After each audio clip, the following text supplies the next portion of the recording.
Hello, everyone. Today we're recording our second episode of Cultural Animals, the Museum Leadership Lab. And today we bring Adam Smith, the Executive Director of Exploration Place.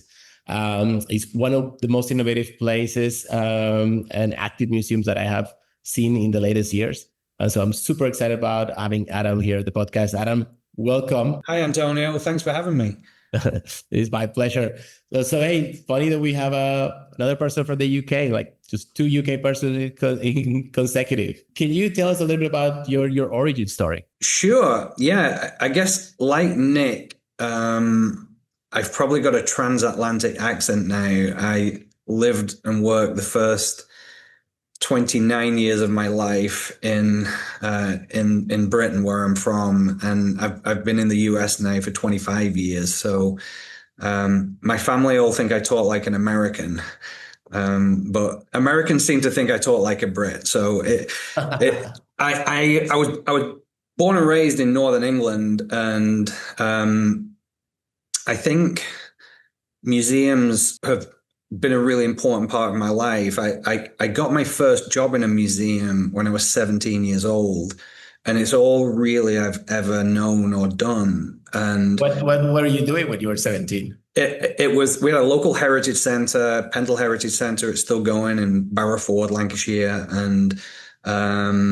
it's covers the local history of the area. In 1612, we famously had witches were arrested and put to trial and eventually put to death. So that's one of the big stories of that local area. So my job then was just helping to run the museum. I was part of the weekend staff. And even today, actually, the fact that I did 5 years just selling tickets, working the gift shop, working in the cafe, I think a good grounding, actually, because even today I've got many young people who are college age students doing those kind of jobs. And I think it helps me understand their reality a little bit that I did it myself.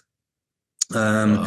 Came a point in my life where you got to decide, what are you doing as a career? And I knew that I wanted history to be part of it. I've always been really passionate about history. So it was like, well, I could be a history teacher or an archaeologist or museum. So you're a teacher as well? Yeah.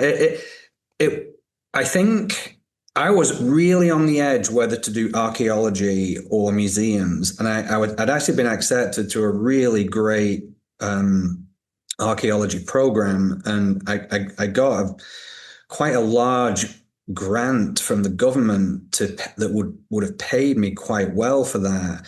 But there was one day I went up to St. Andrews in Scotland to interview for their museum studies course, and I just fell in love with the city. Even though I had no government grant to do that, I decided to go and pursue museums, and to some degree drawn by just my passion for that place. And it's one of the best decisions of my life, actually. And when you look back, people talk about these sliding doors moments, and I'm glad I chose museums. So I got a museum studies degree, and that set me on a path. Worked a few jobs in Scotland, and then came over here. And that's probably the other big sliding doors moment in my life, was deciding to move to America.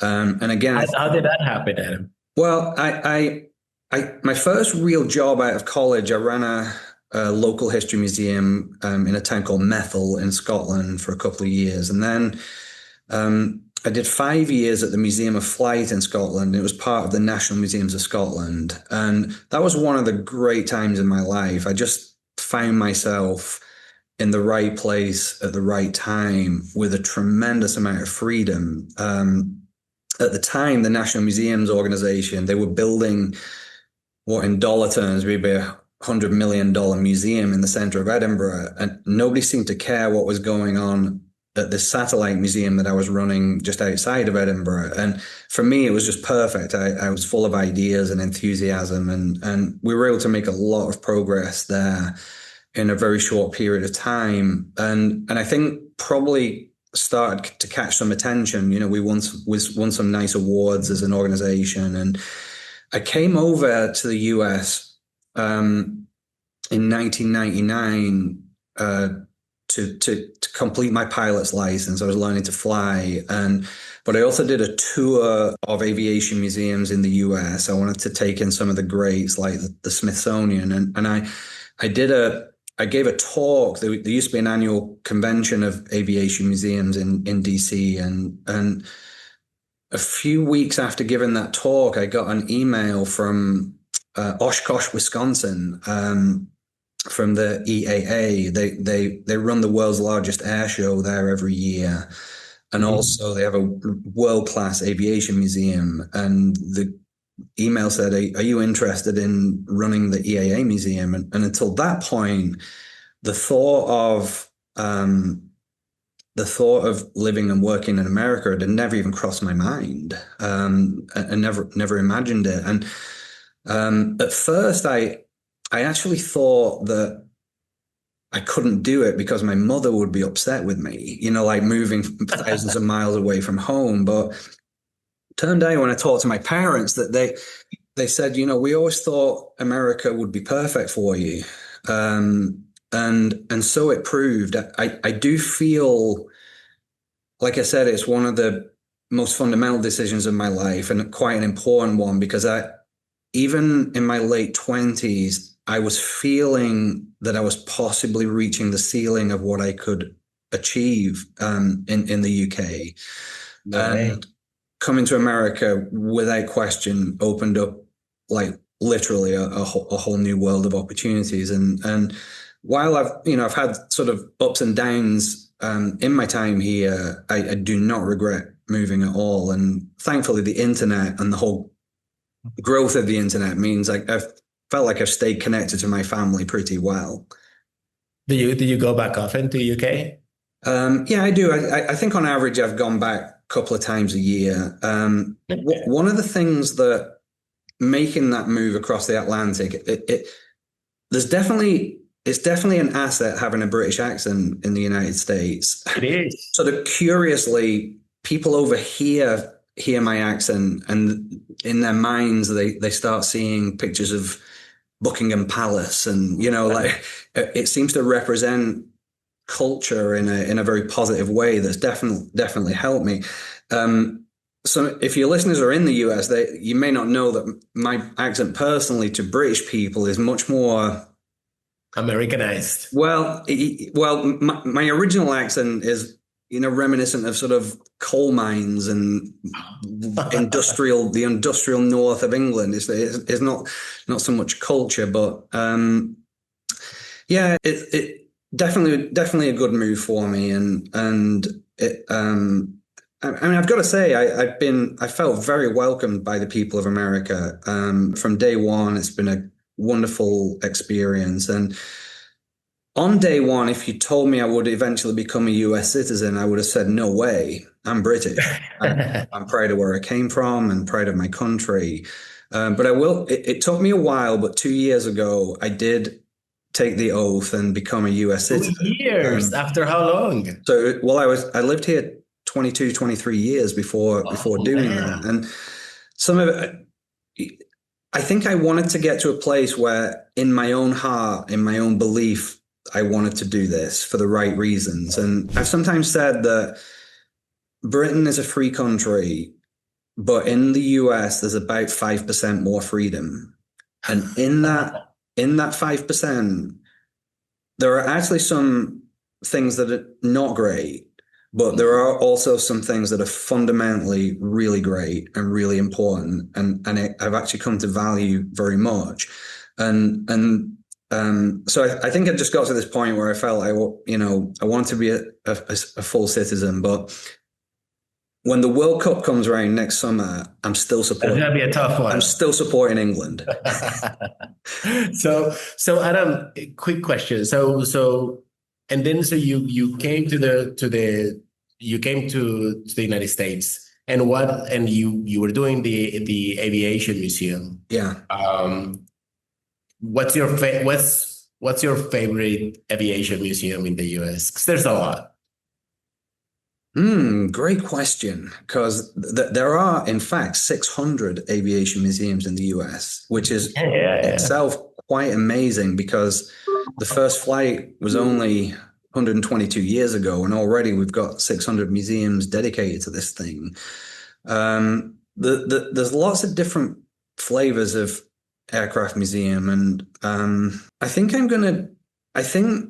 am gonna say the EAA museum that I ran for 11 years is my favorite, and because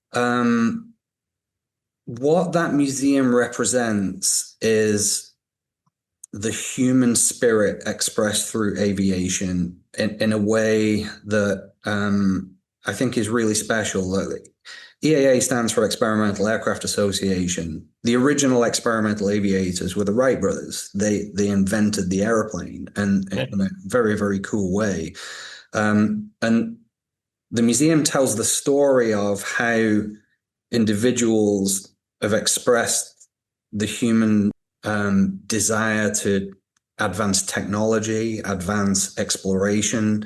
When Burt Rutan and his team built the first private spaceship in 2004, they came right out of the EAA culture. So, and it sort of proved that 100 years after the Wright brothers, it was still possible.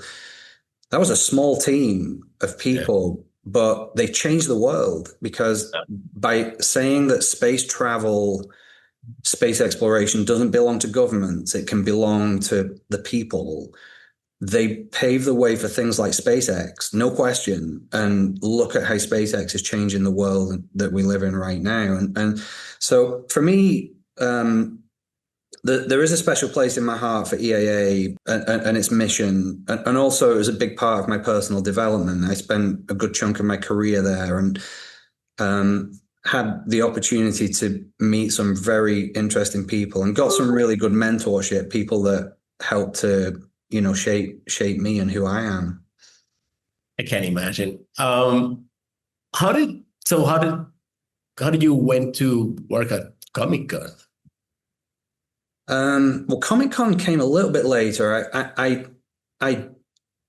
So I had this long spell in my life, starting in Scotland and then coming here to the US, where aviation and me were very closely connected. So, well, you got your pilot license, right? Right. It sort of transcended just being my job. It became a life, and you pilot's license and built, and just aviation for many people is also a passion and a lifestyle, and I fully embrace that. So I was with an organization in Dallas called Commemorative Air Force. It's the organization owns and operates the largest collection of flying World War II airplanes in the world. And I was helping to move the CAF from Midland, Texas, which is not a great place to try and run a museum of scale. We ended up moving the headquarters to Dallas, but I felt my time there was coming to an end. And I think I was feeling that in career terms, I'd perhaps become typecast, like you're the aviation guy. But I was possibly feeling that like I wanted to explore more than just airplanes. And when the opportunity with Comic-Con came up, it was like, oh, wow, there's a job that I could really have some fun with that. It appeals to a different part of my passion, possibly a way to stop myself being typecast. And actually at that point, the opportunity to do something, it's a rare opportunity to start a museum from nothing, with some resourcing to be able to, because I'd always worked in museums where the facility and the culture had been set by my predecessors, but maybe there was the opportunity with Comic-Con to do that from scratch. So that was a very intense couple of years in my life. working there in San Diego, positives and negatives. By the way, one of the big positives, your previous interviewee, Nick Honey, said that BPOC is a great organization. I really enjoyed my relationships there with the museum community in Balboa Park. And what Nick has done with BPOC is I have sat in so many meetings in my life that talk about shared services and how if we combine services, we can get more efficiency, and it almost never happens. But BPOC is possibly the only example at scale that I know where a shared service really works and works very, very well. And I think, as you learned in your time with Nick, a lot of that's down to great leadership. So yeah, Comic Con was a great environment to be in. Learned a lot, and I've definitely carried a lot of that into my time here at Exploration Place. Probably one of the biggest things that I would say to any museum leader is connecting your programming to popular culture is a good move. I think every museum, certainly that I've ever worked at, and in my observation, the challenge for most museums is that you're covering some specialized subject, aviation or, what science, as I am right now, or natural history, or whatever it is. And you've got this sort of deep specialization in what your museum is all about. But most of the rest of the world is operating in a different mentality, and pop culture can be a really great bridge from your deep specialty to the ordinary people. And if there's been a consistent thread of my career going back to Scotland and just what I am trying to do, I think it is being that bridge builder. When I got the job in the Aviation Museum in Scotland, I had never flown in an airplane. I knew nothing about airplanes. And suddenly I'm surrounded by people that know everything, like to an incredibly deep level. And that it's like never forget that feeling, because most of the rest of the world, your potential visitation are the people that don't know very much. And if I feel I've got a professional skill, it is in trying to find those opportunities to connect ordinary people into the wonderful world of the museum.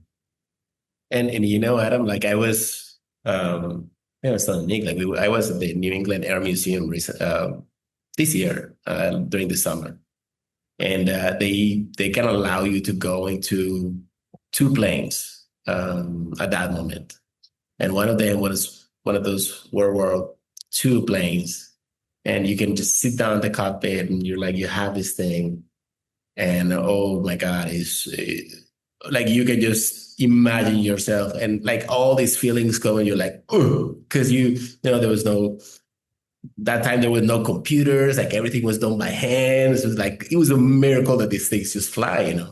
And it was like, wow. New England Air Museum's a good one. I like that.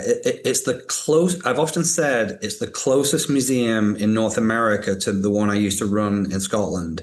Really top-notch collection. The buildings are a little bit older. Everything's crammed in. But what was super interesting? Complete, like all the airplanes maintained by volunteers. Yeah. Amazing. So we would go into they will take us into the back, and there were a bunch of obviously old folks, working on fixing the planes and keeping them in shape. It was amazing to see.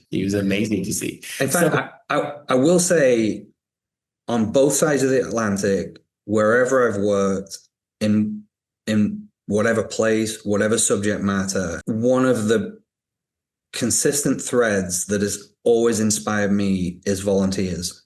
It has been the joy of my working life, actually, to work with volunteers. And this is the big lesson of organizations like EAA and Comic Con, that if you think about the events that those organizations run, they deploy thousands of volunteers collectively to do something that just couldn't be done any other way.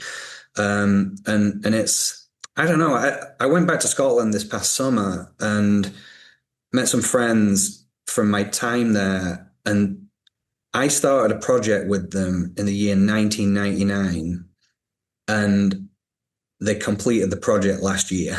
Those Wait. volunteers, they built a World War One airplane, Sopwith 1.5 strutter, and over 25 years they hand built and eventually flew a absolutely immaculate replica of a World War One airplane. And I mean, stuff like that is, for me, it's unbelievable. And every single moment of that journey is volunteer driven.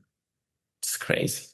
So, and you've mentioned a couple of times, that I think that as everyone in life, once have its ups and lows in in their careers. What can you tell us a little about one of those struggles that you thought it's like, oh man, this one was hard. That you thought is like, okay, Yeah, I mean, first of all, when talking to younger people, trying to give them career advice, one of the things I say is you have to have negative experiences. You have to you got to touch the fire sometimes, to know that fire burns you. And I think the trick though is try and keep the negative learning experiences short and try and keep the positive learning experiences long. And generally, I think I've succeeded in that in my working life. I will say I've got an observation looking back that the governance structure and the governance of an organization is really fundamental. Here in the US, typically that's the board of directors of an organization or the board of trustees. Where there is a strong and capable and functional board, that is where, not just in my working life, but where I observe around me, that's where you see success, strength, stability, progress. Where there is dysfunction, is where you will not see progress. And I think that's definitely been the case in my working life, where I've hit problems or frustrations. There's usually issues at the board, and it's why here in Wichita it's been such a joy for me, because the greatest thing my predecessor left me was an amazing board, and when I've got that, I've been able to make pretty significant progress. In Scotland, it was a little bit different because, as I mentioned, I was working for the National Museums, and it was that was government. a little bit of a different structure. That was just more. I didn't seem to have a board. I could just do what I wanted. In fact, in retrospect, I'm like, I can't believe what I got away with.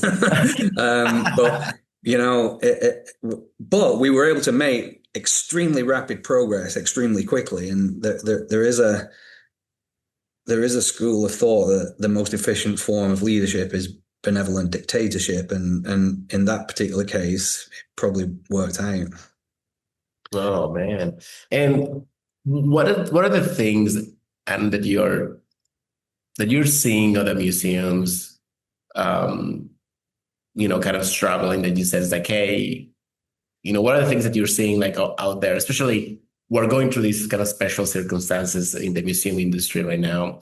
And what are some of the things that you see sometimes, like these are common things that museums are struggling. Yeah. Yeah, the board may be one of them, but there are others that come to your mind. Boards is a common one. I think, first of all, museums are not easy No. because they're pretty complex operations, complex expectations about them.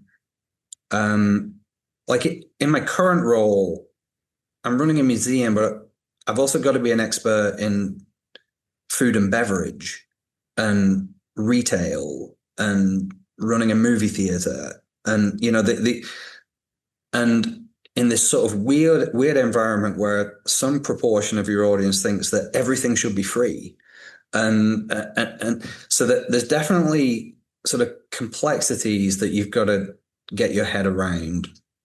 And I think one of the things I feel is that your mission is really important, and keeping your organization closely attached to what your core purpose is.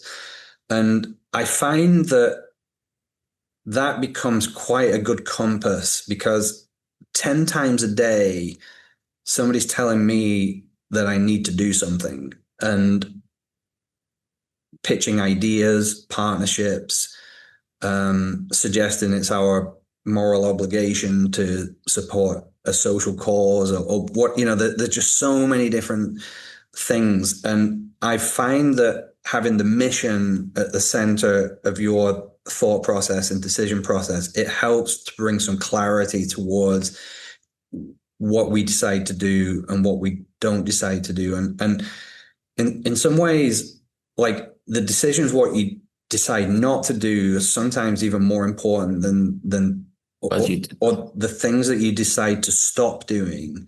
One of the things I found in nonprofit work is that nonprofits find it very, very difficult to stop doing something that they started doing.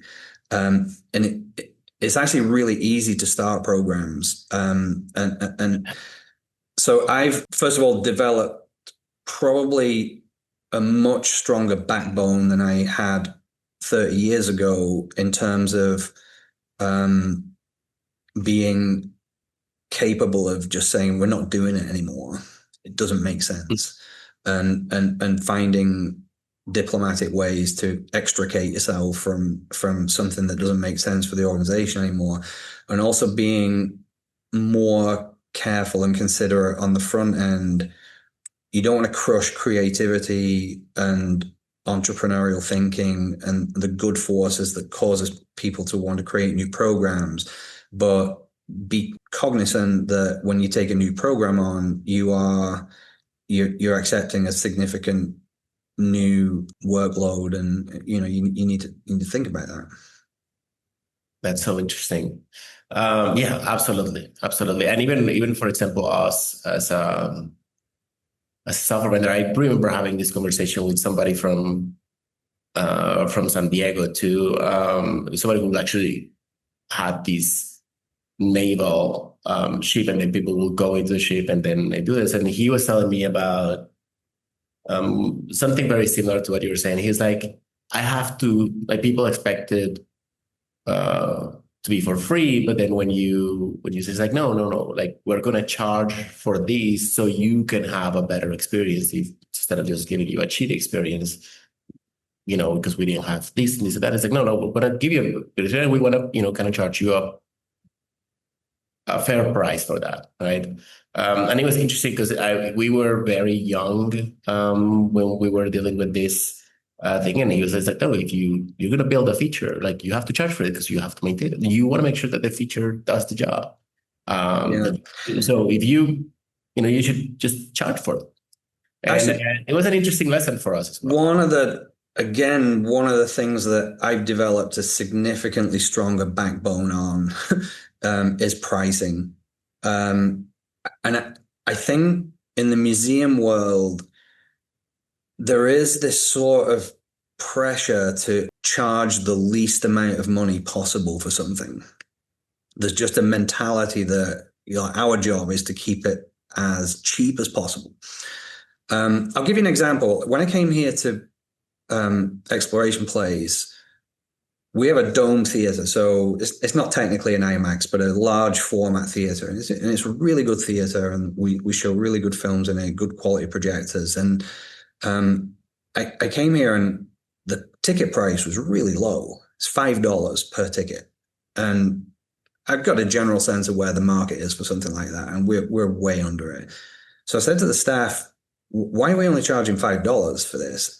"Well, the people of Wichita will only pay $5 for for something like this. And if we put the price up, they'll complain. And, also we've got poor people in this community and, they can't afford more than $5, etc. So being the kind of person that I am, I spent one evening. I do get pretty intense sometimes, as you have learned as someone I work with on a business level. I spent one evening and I went to every website I could find, made a little spreadsheet, what's everybody else charging? Okay. And I cannot find a single other IMAX or Dome theater that's charging less than $8 in the world, except Exploration Place, we're charging $5. So long story short, we moved our price to $8. Here's the interesting thing. More people started coming to the Dome Theater. So not only are we making more revenue per ticket, like literally more people are coming because you can charge so little for something that people don't believe there's any value there to it. Human beings carry around all the time they're doing this sort of mental calculation, this relationship of offering to value. And so there's, I think several times in my life, we've had this long discussion about raising prices and it's never gone badly, actually. And we just actually did it this past summer. We raised our prices fairly significantly. And I have not had a single complaint. And it's really helped our organization. And part of my philosophy, I think I picked this up at EAA in particular. I do care about people. I don't want money to be an economic barrier to coming to my museum or my summer camp or whatever it is. I think one of the things that I picked up in America, I sort of call it like the Robin Hood philosophy of museum management, which is take from the rich and give to the poor. And we ran a summer camp at EAA, and one of he's dearly departed now, but Chuck Larson there, he said, if a kid really wants to come to our camp, we will find a way. We will get him here. Now that was a $2,000 camp. But if a kid really wanted to come to camp, we always got them there. And I've tried to structure my programming that way. Last year at Exploration Place, we had 400,000 visitors, but I let 39,000 people in for nothing. And we have ways of finding the people that we don't want money to be a barrier to people coming in here. Yeah, pricing is it's funny. Pricing is interesting in both in the nonprofit and the for-profit world. Just to tell you finish you the story about the naval ship. The director didn't come to us, and you know what he says? Like, you're too good to be true. Like, you're so cheap. Lesson learned. Interesting. Was that the Midway, the aircraft carrier? I can't remember, but I remember the story because he was like, oh my God. And it's like, we changed the pricing like immediately because then again, kind of what you were saying is like people have that relationship with pricing and quality. And like we were operating, we were doing everything that needed to be done. But he's like, I'm so sorry. But he's like, I can't believe your pricing. And I was like, so low, I'm suspicious of it. Yeah. Because we were kind of starting and he's like, I can't believe it. I can't believe you're doing this for this. And it's like, okay, next time, stuck in a couple of years. But this is an interesting lesson. And I think that people are yes, very, very afraid of the impact. And the interesting thing is also that you have so much power over it. Like if it's not working, you just come down again if you want to, right? Like it's like just experimenting never hurts. Right. You can always discount. You can always go down. And so, because you mentioned the boards is such a common thing, what will be good advice for museum leaders that are struggling with their boards or that are putting together a board for the museum or cultural institution? What are the things that you will recommend them or that you know, that Yeah. conflict of pain and Um, that you feel the burn and then a you're like, big, okay. first of all, it is difficult. A museum leader that is struggling with a dysfunctional or difficult board, it is very, very difficult. It's a difficult spot to be in. We had a situation here in Wichita a couple of years ago. I went out for drinks with a colleague, and she just poured her heart out about the difficulty she was having with her board. And on my way home from that, I was I was crying in my car. I was in tears because I have been there myself where she was, and it can be very, very stressful.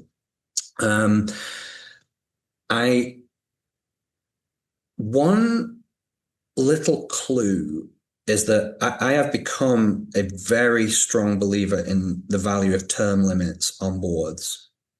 Um, I think that that is one of the biggest protections against board dysfunction that I have observed, just as a general rule. Like if I was being recruited for another job, that is one of the top filters that I would put it through based upon my experience. The argument against term limits for board members is you'll lose a really good board member who's contributing a lot to your organization. I think what I've learned from organizations that do have term limits is that no, you don't. You do not lose that person. They may take a year off and you can bring them back for another term. Mhm. But you will not, if they're a good one, you don't lose them. But what you do lose is the ones you need to lose. Yeah. And I've seen that again, just to some degree in reflecting on organizations I've worked for, but organizations that, other observations I've got of others is that seems to be that now. Have I got other advice? I don't know. I feel like that's an area where I still need advice from others. It's difficult, but actually maybe rely on your professional colleagues, other people in the same situation in other organizations. They can help you a lot. Dear friend of mine, Ralph Bafano. I feel guilty that when you asked me my favorite aviation museum, I didn't say Museum of Flight in Seattle because Ralph is he made that the great international institution that it is. He's retired now, but over 25 years, he has been such a good friend, like a shoulder to cry on or a source of good advice or whatever. And I think particularly when when dealing with board issues, getting advice from your colleagues can help. And that's one of the things that we were talking with Nick the other day. We're saying that it's lonely at the top, right? And making those connections in which you are able to ask questions and you're like, hey, we're having this situation, we're having this other situation. It's uh, such a big asset, I think, for everyone on their careers. And what would be kind of your definition of a successful museum? That's I'm probably overthinking your question because museums succeed in all kinds of different ways. I mean, the quick answer is, a museum that is accomplishing its mission is a successful museum. And I love the mission statement we have here at Exploration Place because it starts with a couple of really great words. Our mission is to inspire a deeper interest in science and technology through creative and fun experiences for all. But actually, the most important words for me are those first two, to inspire. And I feel that any museum that is inspiring its audience is succeeding on some level because I feel that's sort of like fundamentally that's what resonates with me personally. And to be able to fire someone up make them passionate to learn more. And yeah, that's my answer. That's a good one. Adam, so we kind of wanted to do this podcast. It was really, again, we're going through this space in which, there's a lot of museums struggling financially. And to me, kind of what you've seen, like your numbers are amazing in terms of visitation and nations and memberships. And I wonder if there's any wisdom you can share to other museum leaders that are kind of struggling in this. Is like, yes, we want to make sure that we make this mission, but we also have these obligation to be financially viable, right? And so what are one of those things that you think is like, oh man, museums usually do these very bad? And we talked a little bit about pricing. We talked a little bit about cutting programs that are no longer working. What are the things you've seen as inefficiencies that you're like, oh man, should do better? You've pushed us very hard on like freaking page to be like convert super easy. That's that which we definitely appreciate. But what other things are you seeing that are not being done right in other museums and cultural institutions? Well, all I can do is share my experience, because one of the things about museums is there's so many different flavors of museum, there's so many different models of funding, that it's hard to give universal advice to all. I read something recently said that there's more museums in the United States than Starbucks and McDonald's put together. But Starbucks and McDonald's are fairly simple businesses. Museums are just, they're all over the map. I think in general, for me, marketing has been a significant source of finding a cutting edge or a competitive edge.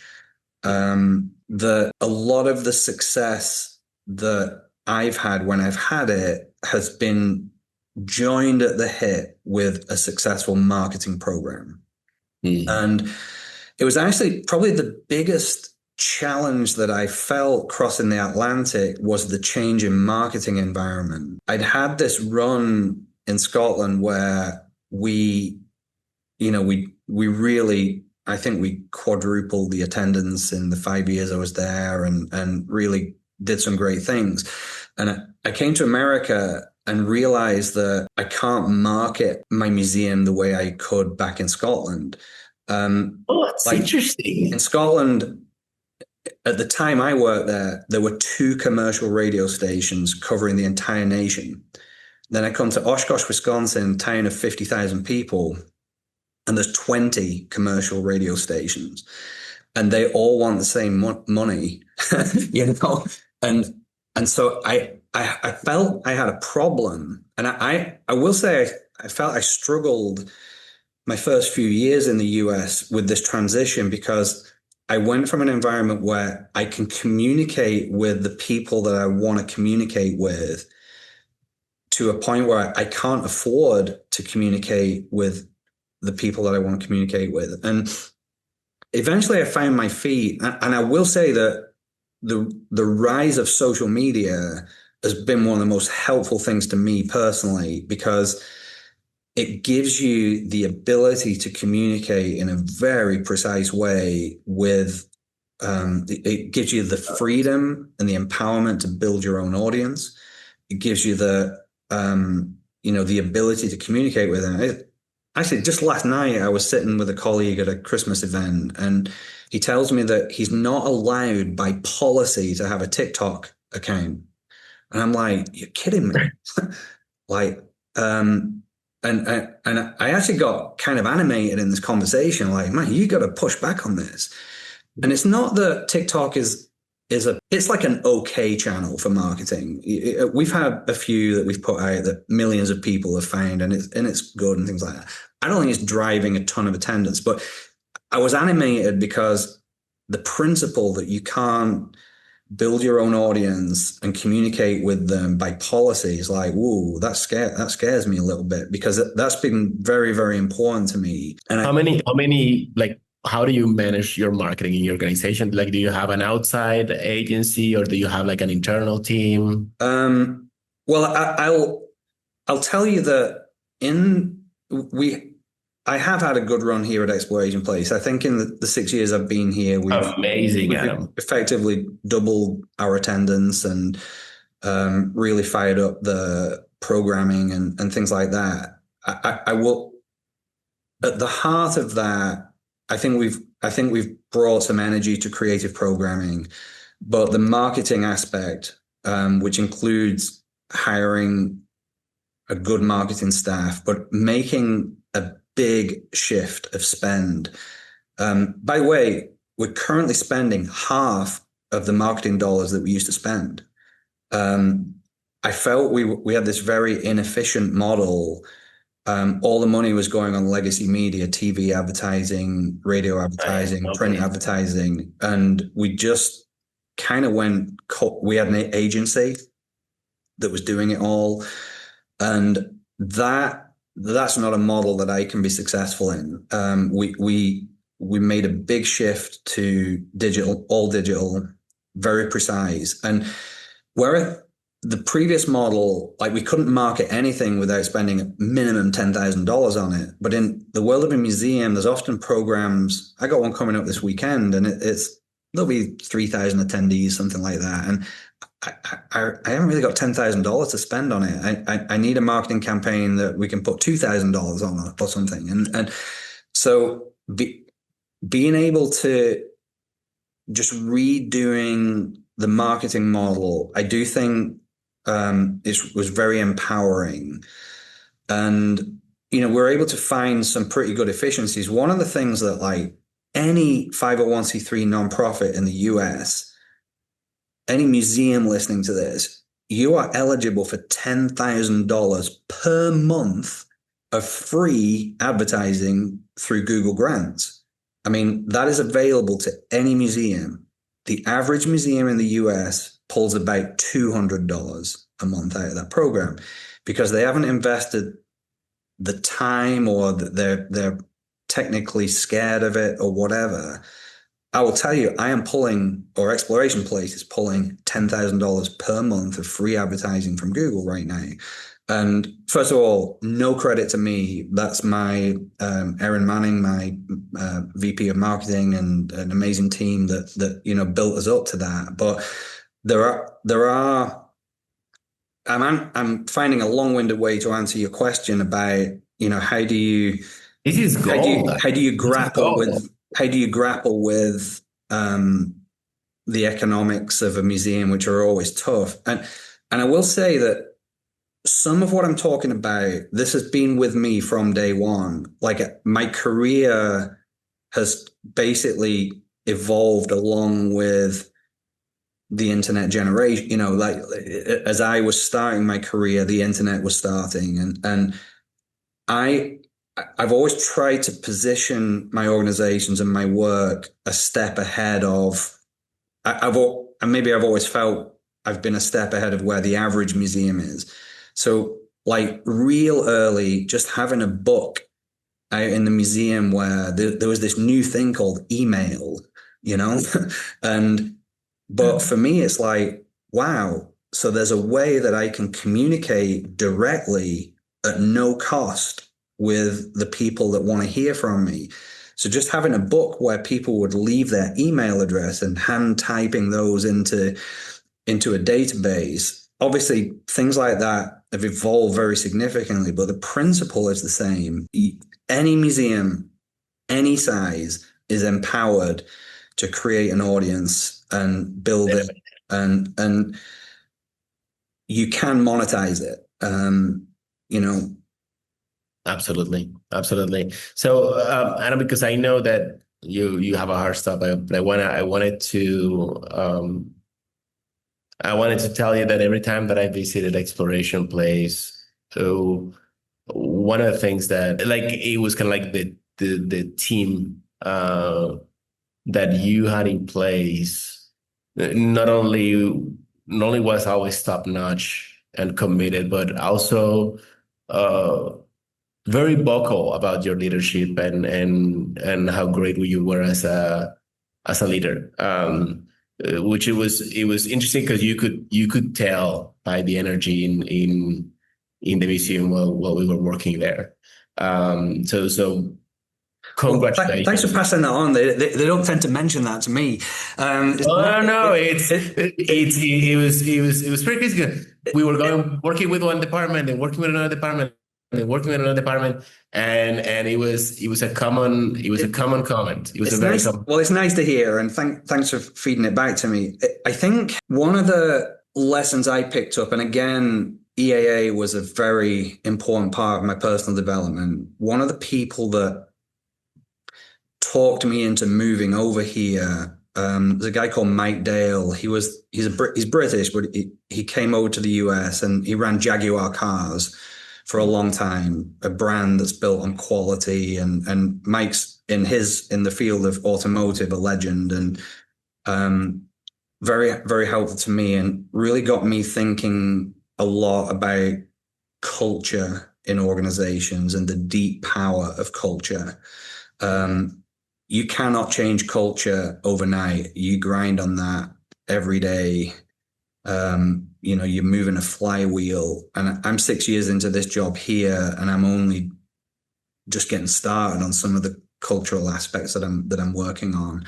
But culture can be a very, very powerful force. And I feel it as a manager, the people you hire, you really make a difference when you hire. And I try and attend every interview, even quite a junior level in our organization, because I am filtering for culture. I'm filtering for mindset and alignment with mission and things like that. And so I think I'm glad you were struck by the alignment of our team, because we work really hard on communications and just trying to be a true team as a culture.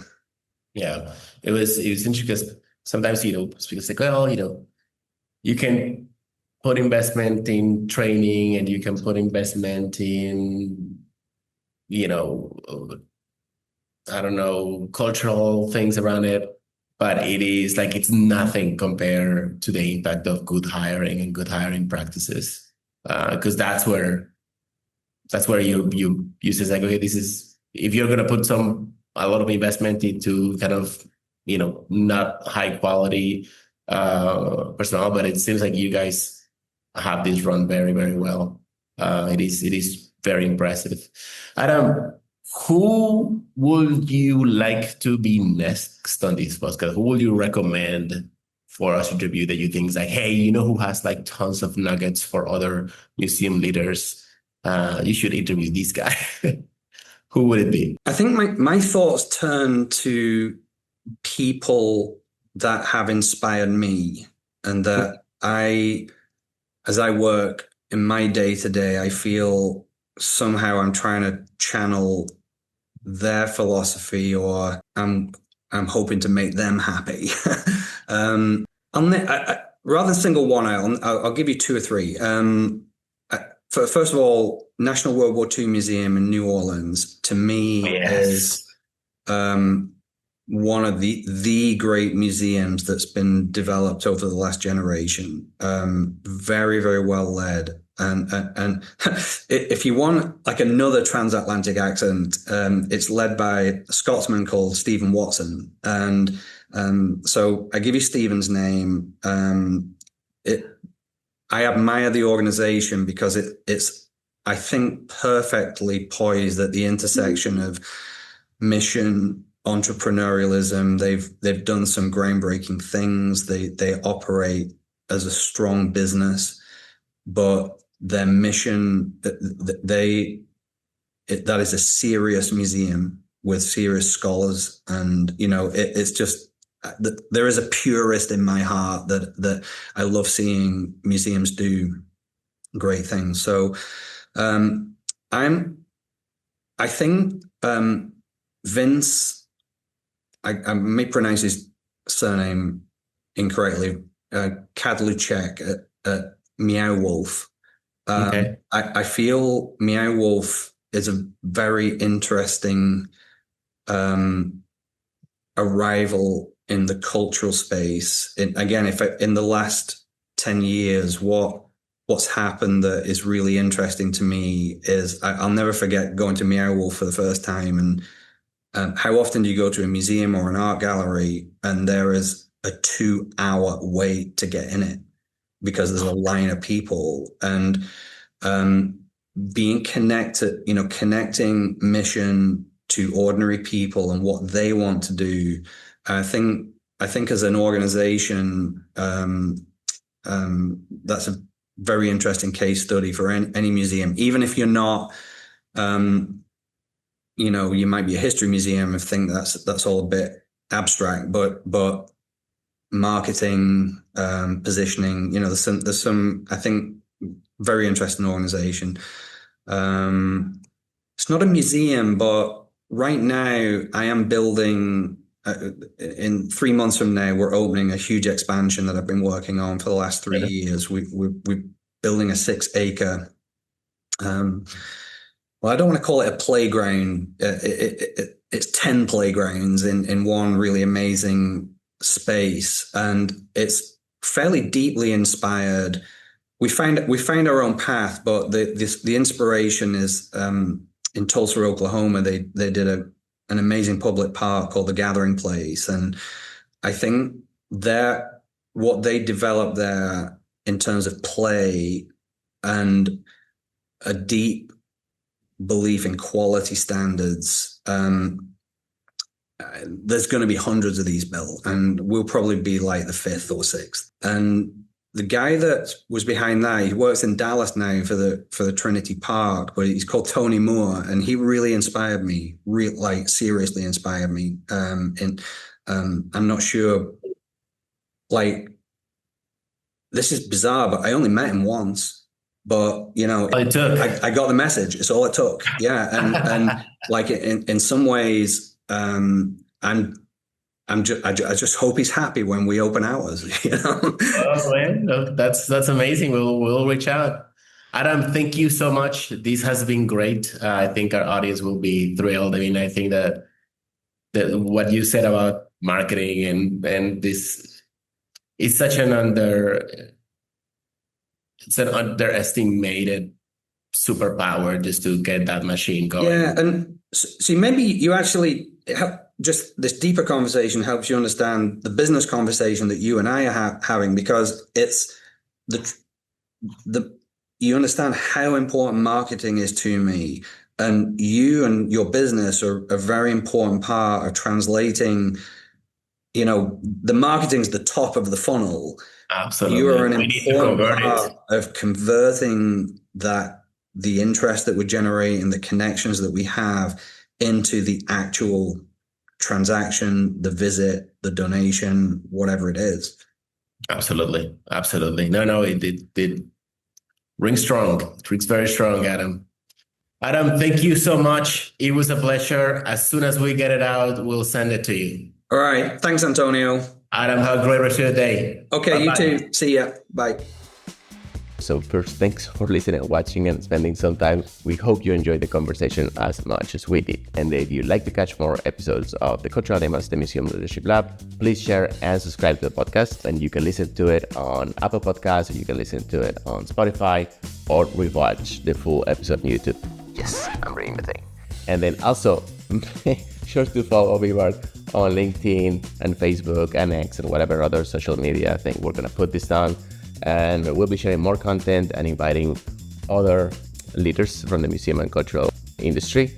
We definitely want more culture and more museums everywhere. So until then, please take care of my friend, and then we'll see you soon. Bye-bye.